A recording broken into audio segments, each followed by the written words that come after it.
একটা চিকেনের খুব সুন্দর রেসিপি, এটা হচ্ছে চিকেন পাটিয়ালা। খুব সহজেই বাড়িতে তৈরি করে নেওয়া যেতে পারে। এই দেখো, মাংসটাকে ধুয়ে আমি এর মধ্যে আদা রসুন কাঁচা লঙ্কা বাটা দিয়েছি, টক দই আর গোলমরিচের গুঁড়ো দিয়ে এটাকে সুন্দর করে মাখিয়ে রেখেছি। একটুখানি নুনও দিয়েছি, খুব বেশি দিইনি, অসামান্য দিয়ে এটাকে 1 ঘন্টা মতো রেখে আমি কড়াইয়ে সাদা তেল আর ঘি দিয়ে তাতে 4-5টা পেঁয়াজ কুচি করে একটুখানি রং যখন কুচি করে কড়াইয়ে দিয়েছি এবং তাতে রং চেঞ্জ হয়ে গেলে এতে আমি 2টো মাঝারি সাইজের টমেটো কুচি দেবো।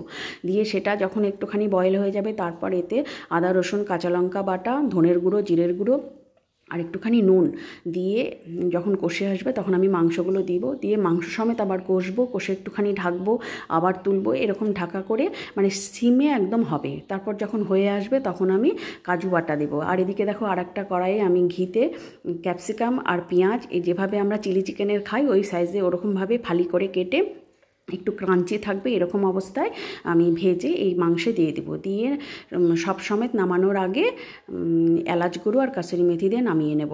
দেখতে খুব সুন্দর হয়েছে, খেতেও অসাধারণ। আর এত সুন্দর রেসিপিটা খুব কম সময়ে খুব সুন্দর, একটু অন্যরকম।